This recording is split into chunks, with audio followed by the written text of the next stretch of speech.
Jain friends, स्वागत है आपका अपने चैनल स्टडी लाइफ 98 पर। आज इस क्लास में हम लोग नंबर सिस्टम के प्रीवियस ईयर प्रश्नों का प्रैक्टिस करने वाले हैं। देखिए, नंबर सिस्टम के क्लास 2 है। देखिए, इस चैनल पर आपको संपूर्ण मैथ की जानकारी मिल जाएगी। इस बैच में जो बैच हम लोग चालू किए हैं प्रैक्टिस के लिए, जितने चैप्टर होते हैं कंपटीशन मैथ में, सारे चैप्टर के प्रीवियस ईयर प्रश्नों का प्रैक्टिस करेंगे। तो चलिए, बिना समय बर्बाद किए अपने टॉपिक की शुरुआत करते हैं और प्रश्नों को एक एक करके सॉल्व करते हैं। पहला प्रश्न क्या है, नीचे आपको दिखाई दे रहा होगा, उसका सॉल्यूशन आप मुझसे पहले कर लीजिएगा, फिर देखिएगा आप सही कर रहे हैं कि गलत कर रहे हैं। पहला प्रश्न है, यदि n एक प्राकृतिक संख्या है तो n क्यू माइनस n हमेशा किससे विभाज्य होगा। n एक प्राकृतिक संख्या हो मतलब n बार 1 2 3 4 इनफाइनाइट तक, क्योंकि एक से लेकर गिनती की सभी संख्याएं प्राकृतिक संख्या कहलाती हैं। अरे n क्यू माइनस n किससे विभाज्य होगा। पहले n बराबर आप क्या रखिए, 2 रखिए। अब एक भी रख सकते हैं आप, एक रखें तो वैल्यू 0 हो जाएगा, इसलिए हम एक नहीं रख रहे हैं यहाँ पे, n बराबर 2 रख रहे हैं। 2 रखें तो यहाँ क्या करेंगे बाबू, 2 2 के पावर 3 माइनस 2, 2 के पावर 3 का मतलब होता है 8, 8 में से 2 निकल गया तो 6। फिर n बराबर 3 रखिए तो क्या मिलेगा बाबू, 3 के पावर 3 माइनस में 3, 3 के पावर 3 का मतलब 27, और 27 में से 3 निकल गया तो 24। n बराबर 4 रख दीजिए, क्या क्या हो जाएगा, 4 के पावर 3 माइनस में 3, 4 के पावर 3 माइनस में 4, 4 के पावर 3 का मतलब 64, आज 64 में से 4 को माइनस करेंगे क्या आ जाएगा 60। अब बताइए कौन सी ऐसी संख्या 6 को डिवाइड कर देगी, 24 को डिवाइड कर देगी और 60 को डिवाइड कर देगी। तीनों संख्याओं को काटने वाली कौन सी संख्या है, आपको दिखाई दे रहा हो संख्या क्या है, 6।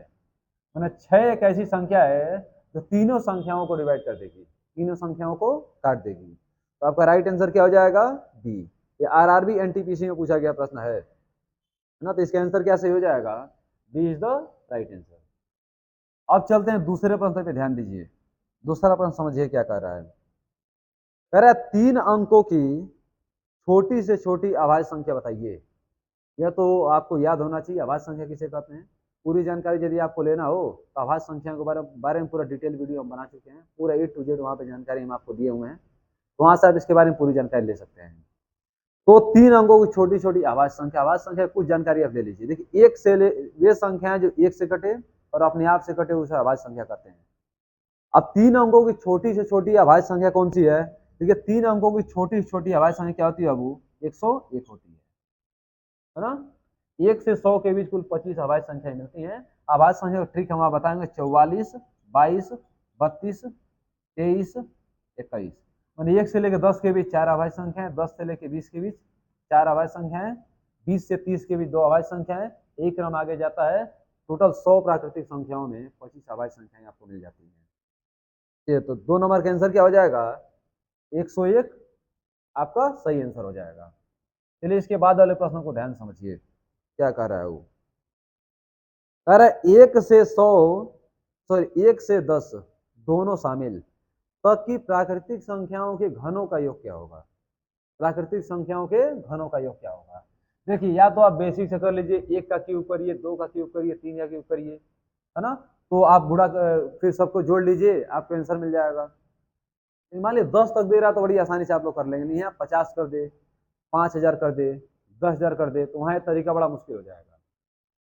तो उसके लिए एक ट्रिक है कि प्रथम n प्राकृतिक संख्याओं के घनों का योग n प्लस 1 बटे 2 का होल स्क्वायर। आपको 10 तक की प्राकृतिक संख्या लेनी है तो क्या लिखें यहाँ पे, 10 गुणे 11 बटे 2 का होल स्क्वायर। 2 बचे 10, 11 का 5 में गुणा करेंगे 55 हो जाएगा, ऊपर क्या आ जाएगा 2। अब इसके स्क्वायर कैसे करेंगे, 5 का स्क्वायर करेंगे क्या आ जाएगा 25, अब 5 की अगली संख्या क्या होती है 6, 5 का 6 में गुणा कर देंगे 30, आपका आंसर हो जाएगा। मतलब आपको 5 का स्क्वायर करना है 25 हो जाएगा, 5 की अगली संख्या 6, 6 का 5 में गुणा करें 30, आपका आंसर हो जाएगा। नहीं तो आप सिंपल 55 का 55 में गुणा कर दीजिए, 30 25 आपको आंसर मिल जाएगा। तो हमें उम्मीद है कि इस प्रश्न में आपको कोई समस्या नहीं होने वाला है। चलिए अगले प्रश्न को देखते हैं बाबू। अगला प्रश्न क्या कह रहा है, अरे दो संख्याओं का अनुपात 5:3 है और इनका अंतर 50 है, तो संख्याओं का गुणनफल बताइए।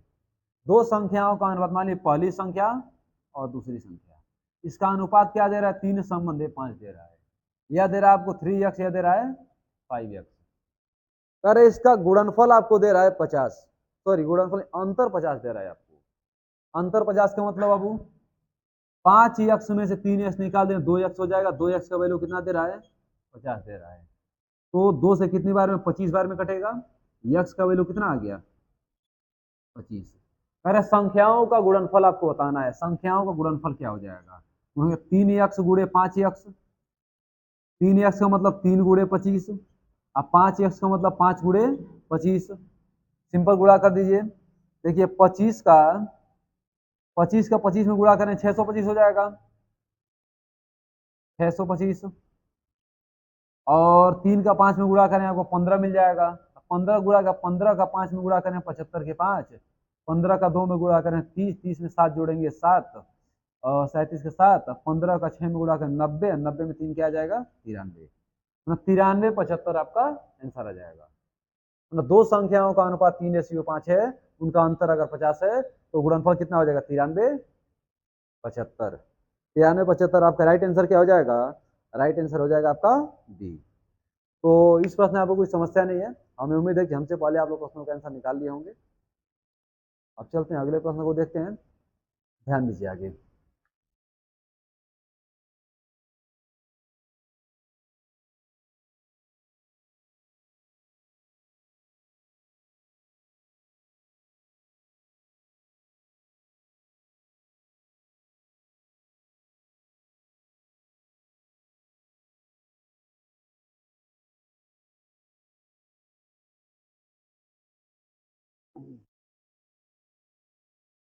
अब देखिए अगला प्रश्न बाबू, अगले प्रश्न को ध्यान से समझिए। कह रहे यदि एक संख्या के 1/5 को उसी संख्या के 2/3 से गुणा करने पे 480 प्राप्त होता है तो वह संख्या ज्ञात कीजिए।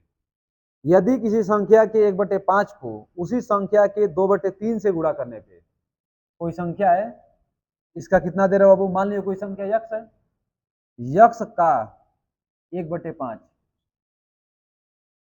को उसी संख्या के, माने इसी संख्या यक्स के 2/3 से गुणा करने पे वैल्यू कितना आ रहा है, 480 आ रहा है। एक बार और हमारी बात को समझिएगा। कह रहे एक संख्या का 1/5 माने यक्स का 1/5 तथा इसी संख्या का 2/3 यक्स का 2/3 का गुणा करने में वैल्यू कितना आ रहा है, 480 आ रहा है। तो देखा जाए यक्स का यक्स में गुणा करेंगे यक्स स्क्वायर इंटू ऊपर क्या आ गया 2 का 2, अब 5 का 3 में गुणा करेंगे क्या आ जाएगा 15 बराबर 480। अब इनको कैंसिल आउट करते हैं, 2 से काटेंगे 24 बार जाएगा, तो यक्स स्क्वायर बराबर 15 के इसमें गुणा कर दीजिए 240 गुणे 15। अब यक्स स्क्वायर का मान निकालेंगे तो 24 पंजे 120 का 0, और 24 से कम 24, 24 में 12 जोड़ेंगे तो 36, आंसर कितना आ जाएगा 3600। तो यक्स स्क्वायर का वैल्यू 36, इसका वैल्यू 60, 60 का स्क्वायर कर देंगे 20 से 20 कैंसिल आउट हो जाएगा, यक्स का वैल्यू कितना आ जाएगा 60, पुनः संख्या क्या हो जाएगा 60 हो जाएगा। संख्या क्या निकल जाएगा बाबू 60 निकल जाएगा। इसका राइट आंसर क्या निकलेगा, राइट आंसर हो जाएगा ए, ए इसका सही आंसर है। और देखिए इसके बाद वाले प्रश्न को समझिएगा।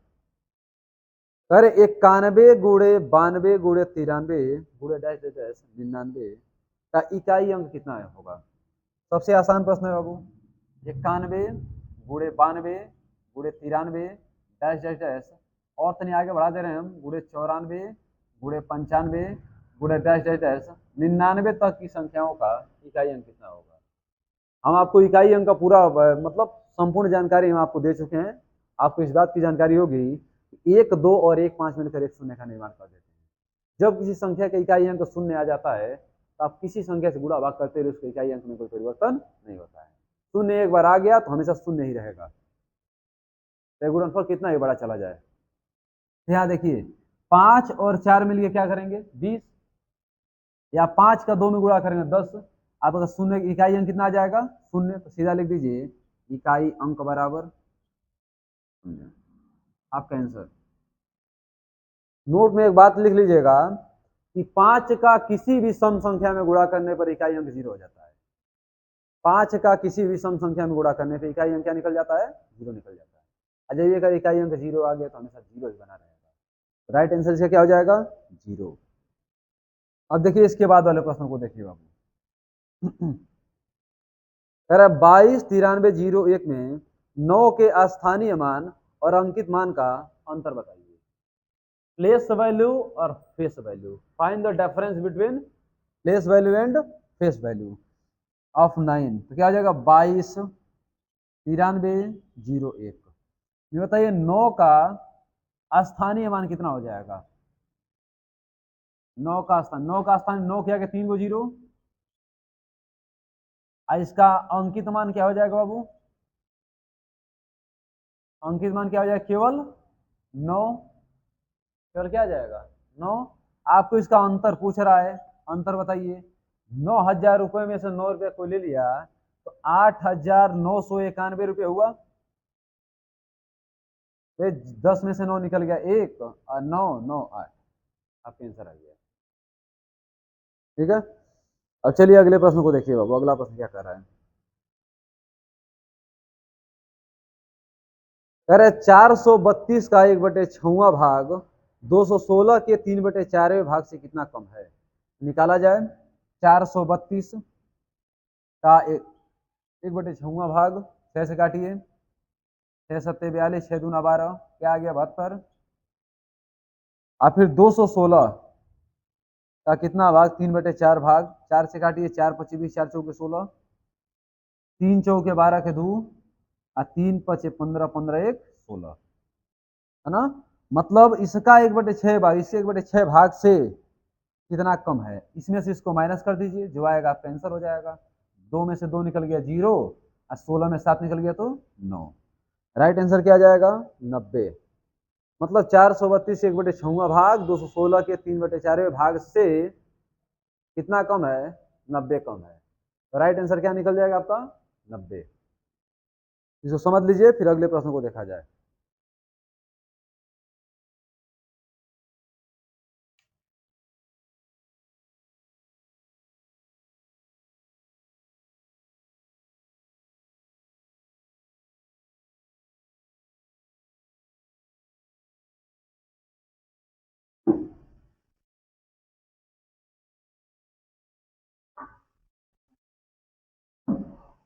अब देखिए अगले प्रश्न को ध्यान समझिए। कह रहा है 2 अंकों की एक संख्या के अंकों का योग 9 है। यदि अंक आपस में बदल दिए जाएं तो संख्या 54 की कमी हो जाती है। नई संख्या बताइए। तो देखा जाए बाबू, इनको ऑप्शन पहले लिख लीजिए, ऑप्शन से उड़ा दिया जाए। 93 दे रहा है, 28 दे रहा है, 82 दे रहा है, और 37 दे रहा है। कह रहा है 2 अंकों की एक संख्या के अंकों का योगफल 9 है। जब स्थान बदल दिया जाता है अंकों का तो संख्या 54 कम हो जाती है। संख्या 54 कम हो जाती है। अंकों का योगफल आपको 10 दे रहा है ना, इसके अंकों का योगफल भी 10, इसके अंकों का योगफल 10, यहाँ भी 10, यहाँ भी 10। पहला तो सब पे अप्लाई हो गया। दूसरी बात क्या है, जब स्थान आपस में परिवर्तित किया जाता है तो जो संख्या मिलती है वो मूल संख्या से कितना कम हो जाती है? 54 कम हो जाती है। तो बताइए 73 में जब स्थान बदलेंगे क्या हो जाएगा? 37 हो जाएगा। इनके बीच का डिफरेंस देखिए, 54 आ रहा है कि नहीं आ रहा है? 13 में से 7 निकल गया तो 6 नहीं आएगा। इसका स्थान बदलिए, क्या हो जाएगा? 82। कम होगा कि अधिक होगा? अधिक हो जाएगा ना बाबू। इसी तरह गलती हो गया, इसका स्थान बदले मुझे 28, इसमें से इसको माया 12 में से 8 निकल गया 4, और 7 में से 2 निकल गया 5। देखिए तो वो ना देखिए, आपका राइट आंसर क्या हो जाएगा? 82, है ना। 82 देख लीजिए, एक बार चेक कर लीजिए इसको। अच्छा, नई संख्या बताने के लिए पूछ रहा है क्या? तो नई संख्या पर क्या हो जाएगा? नई संख्या 28 हो जाएगा, है ना। तो आपका राइट आंसर क्या है? यहाँ पे 28, यहाँ पे क्या हुआ? संख्या 82 है, जो नई संख्या मिल रही है तो 28 मिल रही है। एक बार और प्रश्न को समझ लीजिए, ऐसे प्रश्नों को ऑप्शन से ही निपटाया जाता है। ऐसी 2 अंकों की संख्या जिनके अंकों का योगफल 10 है, जब अंकों का स्थान आपस में बदला जाता है तो जो संख्या मिलती है वो मूल संख्या से 54 कम हो जाती है। तो सबका स्थान बदल दीजिए। इकाई के स्थान पे दहाई वाला अंक, दहाई वाले के स्थान पे इकाई वाला अंक। जब स्थान बदलेंगे तो जो संख्या मिल रही है वो इससे 54 कम है। 54 कम कौन सा? 28 कम है। तो नई संख्या आपकी 28 हो जाएगी, मूल संख्या 82 हो जाएगा। देखिए 54 कम हो जा रही है, आपका राइट आंसर क्या हो जाएगा? 28। मतलब B is the right answer. अब देखिए अगले प्रश्न को समझिए आप। इसके बाद वाला प्रश्न क्या कह रहा है, कह रहा तीन धनात्मक संख्याओं में पहली और दूसरी का गुणनफल 42 है, दूसरी और तीसरी का 56 है, तीसरी और पहली का 48 है। तो तीसरी संख्या आपको बतानी है। तो मान लीजिए तीन संख्याएं कौन कौन सी, ए है, बी है और कौन है, सी है। एक संख्याएं कैसी हैं, तीन धनात्मक संख्याएं हैं। तो पहली और दूसरी का गुणनफल ए गुणे बी का वैल्यू कितना दे रहा है, 42। दूसरी और तीसरी बी गुणे सी का वैल्यू दे रहा है 56। सी गुणे ए का वैल्यू कितना दे रहा है, 48। अब एक काम करते हैं, इसको एक मान लीजिए, इसको दो मान लीजिए, इसको तीन मान लीजिए, तीनों का आपस में गुणा करा दीजिए। समीकरण एक, दो, फिर क्या आ गया यहाँ पे, तीन। अब ए का ए में गुणा करेंगे ए स्क्वायर, बी का बी में गुणा करेंगे बी स्क्वायर, और सी का सी में गुणा करेंगे क्या आ जाएगा, सी स्क्वायर। इन सब का गुणा करें 42, 56, 48। हाँ चाहिए बताए 42 को क्या लिख सकते हैं बाबू, 42 को हम 6 गुणे 7 कर सकते हैं। 56 को क्या कर सकते हैं, 7 गुणे 8 कर सकते हैं। और 48 को क्या कर सकते हैं, 8 गुणे 6 कर सकते हैं, आराम से कर सकते हैं। इतना कर सकते हैं तो लिखिए ए स्क्वायर गुणे बी स्क्वायर गुणे सी स्क्वायर। 6 का 6 में गुणा करें तो 6 स्क्वायर, 7 का 7 में तो 7 स्क्वायर, 8 का 8 में 8 स्क्वायर। सबका स्क्वायर, स्क्वायर से क्या, दोनों पक्षों का वर्गमूल ले लीजिए। वर्गमूल तो ए का वैल्यू क्या आ जाएगा, 6, बी का वैल्यू क्या आ जाएगा, 7, और सी का वैल्यू क्या आ जाएगा, 8। तो आपसे तीसरी संख्या पूछ रहा है, वो is the third number. Third number क्या है इसमें, तीसरी संख्या क्या है, 8 है। 8 आपको आंसर मिल गया। इसका राइट आंसर क्या हो जाएगा, D. D is the right answer. ठीक है, तो चलिए इसके बाद वाले प्रश्न को देखते हैं हम लोग। इस प्रश्न में कोई समस्या नहीं है आपको, और ये आराम से आप लोग समझ गए होंगे। करना क्या है, ए का बी में गुणा इतना, बी का सी में इतना, सी का में इतना। फिर क्या देख रहे हैं आप, इनके वर्गों का इन सब का गुणा कर दिए तो ए मिला, इन सब का गुणा कर दिए ए मिला है।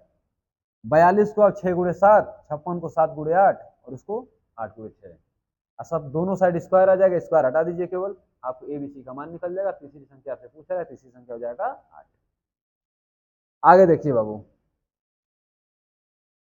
कह रहा है 67 के पावर 67 प्लस 67 को 68 से डिवाइड करने पे कितना मिलेगा। 67 के पावर 67 प्लस 68 को किससे डिवाइड करना है आपको, 68 से डिवाइड करना है। यहाँ में 67 दे रहा है ना, तो इतना भाग करने में हमें शेषफल क्या मिलेगा, यही हमको बताना है। इसका एक तरीका हम आपको इसके पूरा मतलब इस पर एक लॉन्ग वीडियो बनाए हैं, है ना, उसको देखे जाए आपका डाउट पूरा दूर हो जाएगा। यहाँ शेषफल पर आधारित प्रश्न, कैसे शेषफल निकाला जाता है। यहाँ में केवल इसी प्रश्न को समझा, देखिए इन दोनों में कैसे काम करेंगे, या जैसे वैसे आप छोड़ देंगे। 67 में से 68 को माइनस करिए, 67 माइनस 68, ऊपर जो लिख दिया पावर लिख दीजिए, प्लस 67। अब बताइए 67 में से 68 निकलेगा, -1 के ऊपर 67 प्लस क्या दे रहा है, -1 के ऊपर जब विषम संख्या होती है तो वैल्यू क्या होता है, -1। -1 के ऊपर सम संख्या होती है तो वैल्यू होता है +1। यहाँ क्या आ जाएगा, -1 प्लस क्या आ गया 67। 67 में से 1 निकल जाएगा, क्या हो जाएगा 66। आपका राइट आंसर क्या आ जाएगा, 66। 19 संख्या में अगर आप 68 से भाग देंगे तो वैल्यू कितना मिल जाएगा, शेषफल कितना मिलेगा, 66 मिलेगा। अगर यहाँ पे देखिए, अगर यह वैल्यू यहाँ माइनस में आए ना, तब क्या करते हैं, इस भाजक में से उसको माइनस कर लेते हैं। इस भाजक में से इसको माइनस कर दें तो जो आता है हमारा आंसर हो जाता है। इस शेषफल ऋणात्मक नहीं होता है, वो शेषफल धनात्मक होता है। शेषफल कभी ऋणात्मक नहीं होता है। तो हमें उम्मीद है कि सारे प्रश्नों में आपको कोई डाउट नहीं होगा। बहुत आराम से लोग प्रैक्टिस करते हुए चल रहे हैं। आप लोग साथ साथ प्रश्नों को सोल्व करते रहिए, मजा बहुत ज़्यादा आएगा इसमें। ठीक है, चलिए देखिए आगे।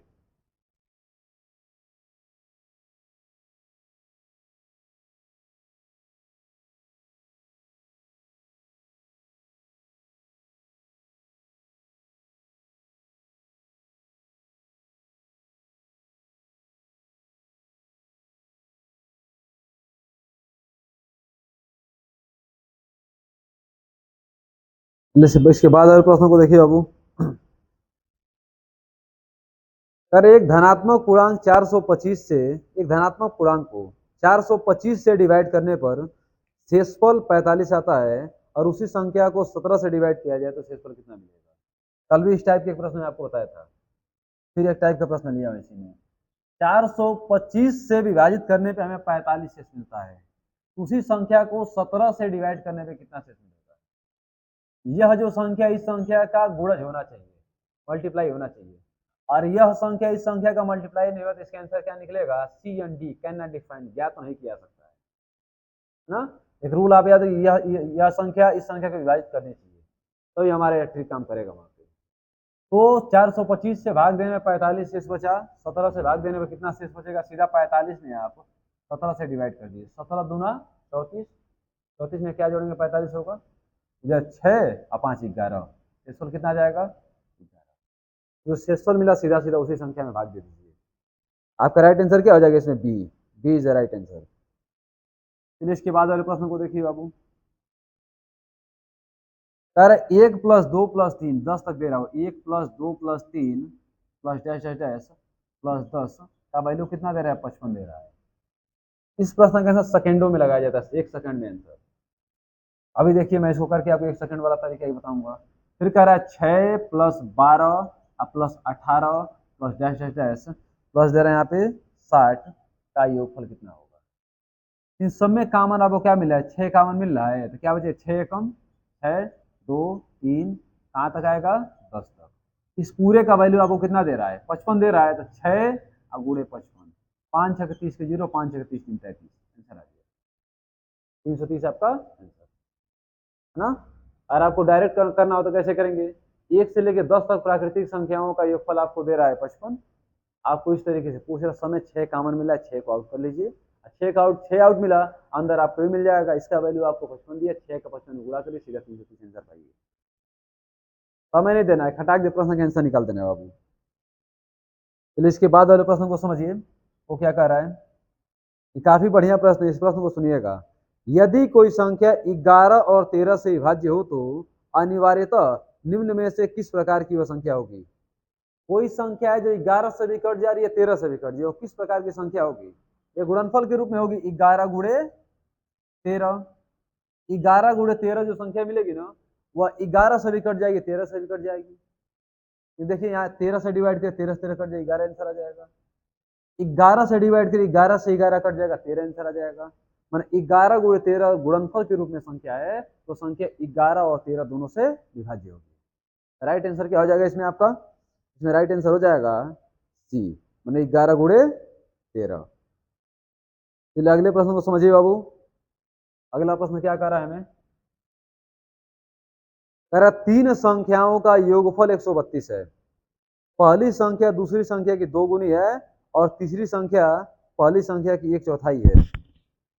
तीसरी संख्या पहली संख्या की 1/4 है, तो दूसरी संख्या बताइए। देखा जाए, पहली संख्या, दूसरी संख्या और तीसरी संख्या। क्या दे रहे हो बाबू? 3 संख्याओं का योगफल 132 है। पहली संख्या दूसरी संख्या की 2 गुनी है। पहली संख्या दूसरी संख्या कितनी गुनी है? 2 गुनी है। तीसरी संख्या पहली संख्या की 1/4 है। तीसरी संख्या पहली संख्या की 1/4 है,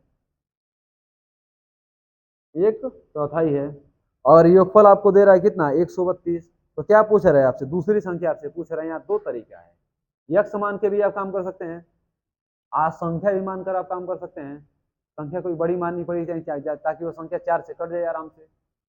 आप यहाँ जी ले लीजिए, 2 ले लीजिए, 2 का दुगुना क्या हो जाएगा? 4। अब 4 का 1/4 इतना है, तो 4 का 1/4 कितना होता है बाबू? 1 होता है, ये कितना हो जाएगा? 1 हो जाएगा। अब कर रहे हैं इन तीनों का योगफल, 4 2 6 6 1 7, 7 नहीं 132 है ना। इसका कितना गुना है? 7 एकम 7 और फिर 7 एकम 7, 7 6 ना, 7 से कटेगा संख्या, 132 हमें दे रहा है। अरे पहली संख्या दूसरी संख्या की 2 गुनी है, पहली संख्या दूसरी संख्या की 2 गुनी है। तीसरी संख्या पहली संख्या की 1/3 दे रहा है बाबू, हम 1/4 समझ लिए हैं, 1/3 कर दिया जाए। 1/3 का डाटा थोड़ा चेंज करना पड़ेगा। डाटा चेंज करने का मतलब आप यहाँ 2 ही लीजिए, यहाँ 3 ले लीजिए, यहाँ क्या आ जाएगा? 6। अब 6 का 1/3 निकाल लीजिए, 6 का 1/3, 3 दूना क्या आ जाएगा? यहाँ क्या मिल जाएगा हमको? 2 मिल जाएगा, बस हो गया। पहली संख्या दूसरी संख्या की 2 गुनी है, और तीसरी संख्या दूसरी संख्या की 1/3 है। 1/3 देखिए संख्या मिल गई। तो यक्ष मान के आप कर लीजिए, उससे भी आंसर आपको मिल जाएगा।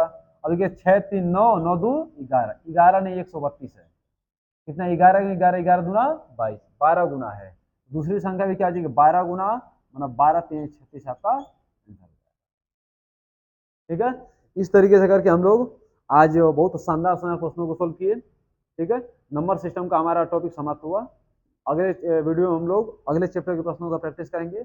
इस बैच में हम लोग केवल प्रीवियस ईयर क्वेश्चन को लगाएंगे, ताकि आपको अनुमान लग जाए आपकी तैयारी किस लेवल पे पहुंची है। आपको काम क्या करना है, कॉपी किताब लेकर बैठना है, साथ साथ प्रश्नों को सोल्व करते हुए, ताकि आपको भी लगे कि कितना जल्दी आप प्रश्नों का आंसर निकाल देना है। सारे प्रीवियस ईयर प्रश्नों का मैं सोल्व कराऊंगा इसमें ना, बहुत लंबी श्रृंखला चलेगी जब तक ग्रुप डी का पेपर नहीं हो जा रहा है। उसके बाद इस टाइप को चेंज किया जाएगा। यह जो वीडियो रहेगा वो सबके लिए रहेगा, ऐसा नहीं स्पेशल ग्रुप डी के लिए है, सबके लिए है, सब में ही काम आने वाला है। मैथ का लेवल सब में सेम होता है। एक बार आप पूरा कॉन्सेप्ट सीख गए हैं तो कहीं से प्रश्न है आप उसके आंसर निकाल लेंगे। आपको लाइन बाय लाइन कॉन्सेप्ट सीखना है तो वीडियो पूरा पड़ा हुआ है, उसको आप देख सकते हैं, सारा कॉन्सेप्ट आपका क्लियर हो जाएगा। एक बेसिक मैथ का वीडियो, अगर आपको बिल्कुल मैथ नहीं आ रहा तभी आपके लिए एक वीडियो है बेसिक मैथ का, लगभग 55 के समथिंग वीडियो इसमें बनाया हूँ मैं, 10-10 मिनट का, बिल्कुल बेसिक मैटर उसमें भरा हूँ। वहाँ से भी आप उसकी जानकारी लेकर बिल्कुल जीरो से मैथ सीख सकते हैं। तो इस वीडियो में हम इतना ही रखते हैं। अगले वीडियो में अगले टॉपिक के प्रश्नों का प्रैक्टिस करेंगे। मिलते हैं अगले वीडियो में। बहुत बहुत धन्यवाद।